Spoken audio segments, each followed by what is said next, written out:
E aí, meus colegas, tudo bem com vocês? Eu vou começar uma série de estudos relacionados à parte de círculo trigonométrico ou circunferência trigonométrica ou ciclo trigonométrico. Existem várias formas de você tratar esse assunto, mas o nosso objetivo é chegar lá em função trigonométrica. Mas é claro, antes de chegar em função trigonométrica, você precisa saber alguns tipos de conceitos relacionados à parte da circunferência trigonométrica. Então vamos para a primeira parte. Primeira coisa que nós precisamos entender, o que vem a ser arcos e ângulos? Então aqui nesse slide nós temos arco, é uma das partes da circunferência delimitada por dois pontos. Então está aqui a nossa circunferência. Aí eu limitei essa circunferência com dois pontos contidos nela, o meu ponto A e o meu ponto B. Se você pegou essa parte que vai de A até B, que você percebe que está de vermelho, isso é considerado um arco. Então, é um arco que vai de A até B. Então, é assim que você representa. Também eu posso pegar a outra parte, que vai de A até B, só que você percebe que eu tenho um arco maior. Enquanto esse arco ele é menor, esse outro arco ele é maior. Ele vai de B até A. Agora nós temos aqui uma segunda parte, que é justamente o que vem a ser uma semicircunferência. Você tem uma circunferência de modo geral. Se eu divido essa circunferência em duas partes iguais, então metade dela vai ser uma semicircunferência. Ou, se você quiser saber, é claro, você quiser chamar, arco de meia volta. Então aqui vale uma importância também que esse segmento que vai de A até B, que divide a circunferência em duas partes iguais, ele é chamado de diâmetro. Então, que vai de A até B, pegando a parte da circunferência é o arco, mas se você ligar na forma de segmento passando pelo centro da circunferência, ele é chamado de diâmetro. Então, é uma ideia que você precisa ter com relação ao círculo trigonométrico. Agora, o que vem a ser um arco de uma volta? Como o próprio nome já está falando, ele vai dar uma volta completa na circunferência. Então, toda vez que você pega o ponto A até o ponto B, mas fazendo essa volta completa, ele é chamado de arco de uma volta. A outra parte é um arco nulo. Então, se o próprio nome já está colocando arco nulo, então significa que não vai haver movimentação do arco. Aqui nós temos o ponto A e também o ponto B. Não teve a volta, porque se ele pega a volta completa, seria um arco de uma volta. Mas como não saiu do lugar, ele é chamado de arco nulo. Agora nós temos uma outra ideia que é chamado de ângulo central. Aqui nós temos a nossa circunferência.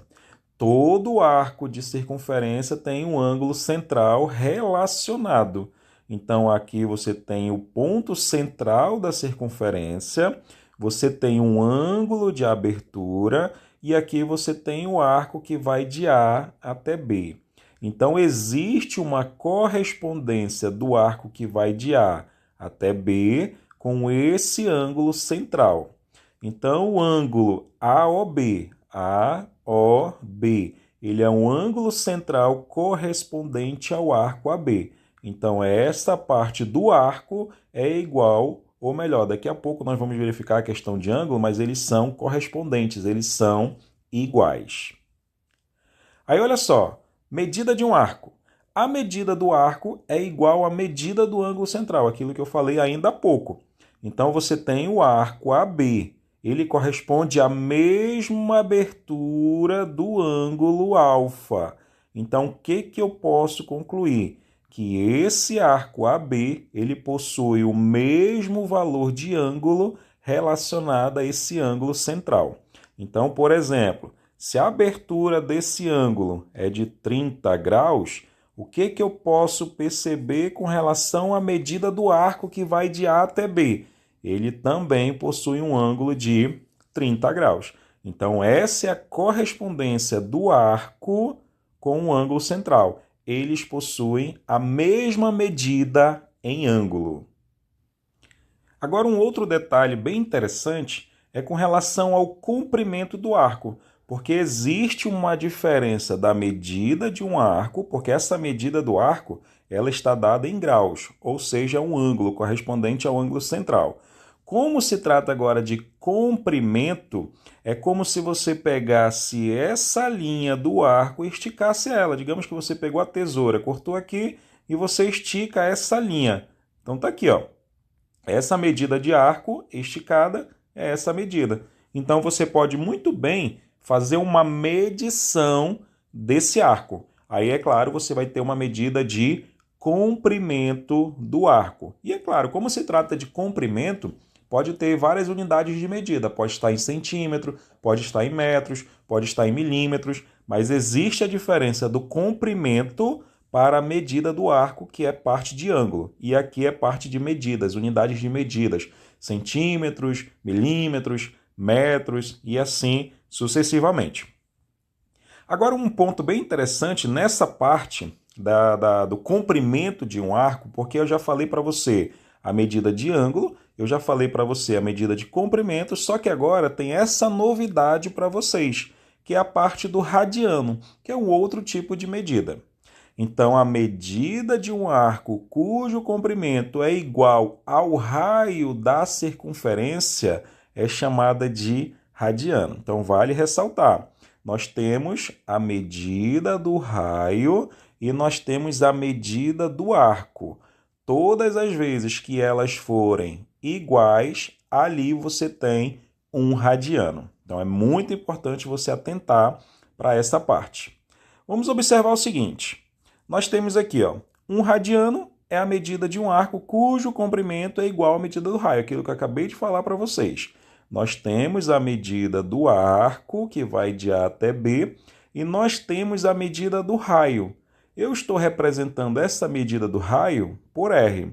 Todas as vezes que a medida do comprimento do arco for igual à medida do raio, ali você tem um radiano. Então, é muito importante você atentar para isso. Então, vamos supor o seguinte. Digamos que você queira calcular o comprimento dessa circunferência. O comprimento de uma circunferência, como nós já entendemos, é 2 vezes o π vezes o raio. Sendo que esse π, na medida de comprimento, ele vale 3,14. E isso em comprimento, tá?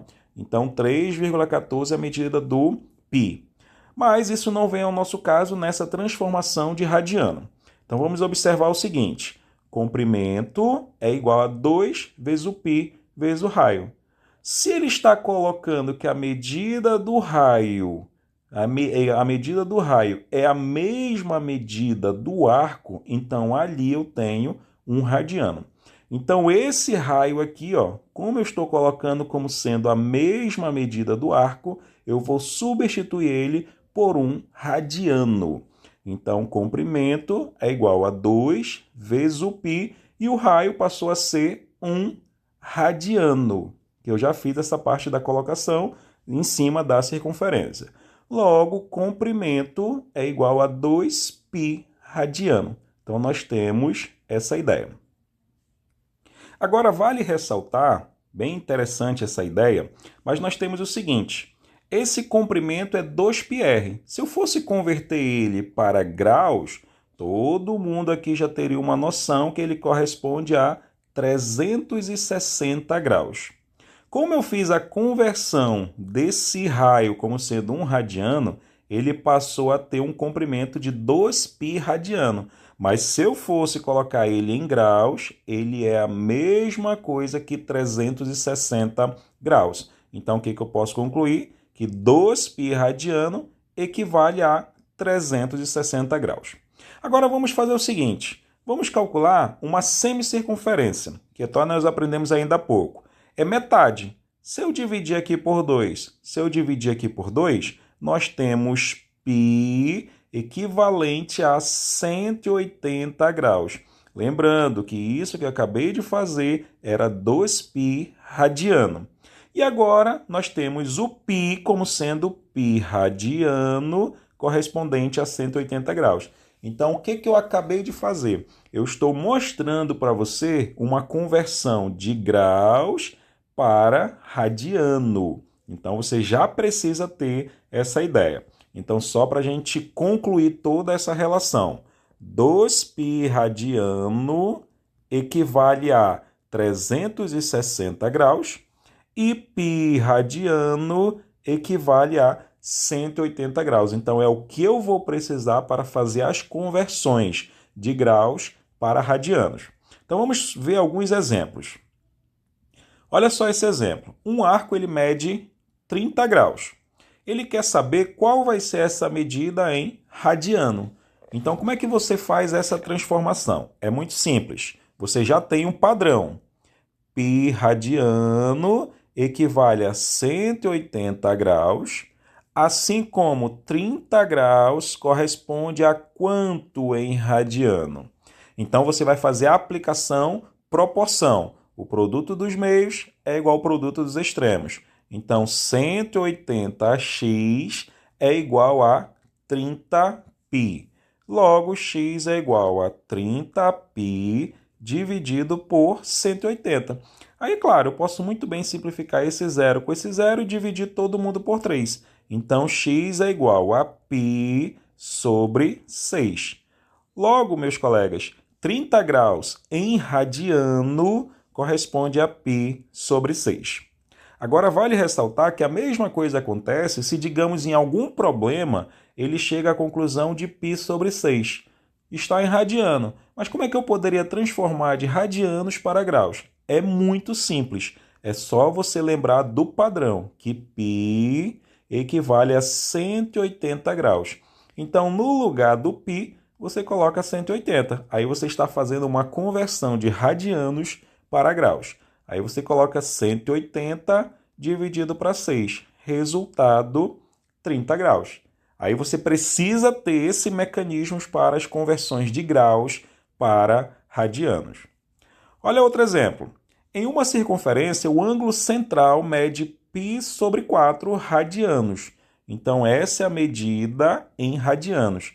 E ele quer saber quanto equivale essa medida em graus. Então, como é que você faz o procedimento? Lembrando que π equivale a 180 graus. Então, no lugar do π, você coloca 180 e você vai dividir por 4. Então, aí depois que você faz essa divisão de 180 por 4, aí você, é claro, transformou ele em graus. Então, o resultado aqui, 45 graus. Π sobre 4 radianos equivale a 45 graus. E agora, só para a gente finalizar a nossa aula de hoje, para utilizar determinada fórmula de física, o estudante deve expressar a medida de um ângulo de 225 graus em radianos. Então, qual vai ser essa medida? Então, nós já precisamos ter um padrão. Π radiano equivale a 180 graus. 225 graus vai corresponder a quanto em radiano? Aí, é claro, vamos fazer uma proporção, meio pelos extremos. 180x é igual a 225π. Logo, x é igual a 225π dividido por 180. Só que agora, meus colegas, nós fechamos aquela parte que você precisa simplificar. Então, essa simplificação, ambos eles são divisores ali de 5. Então, eu posso muito bem aqui dividir por 5. 225 dividido por 5 vai dar 45π.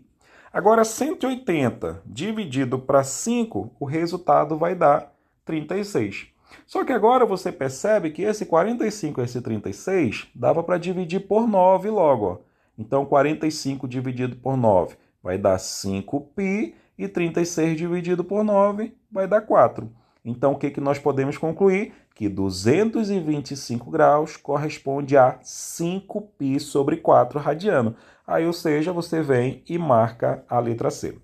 Então é isso, meus colegas. Espero que você tenha entendido essa parte introdutória de círculo trigonométrico e a gente se vê nas próximas aulas.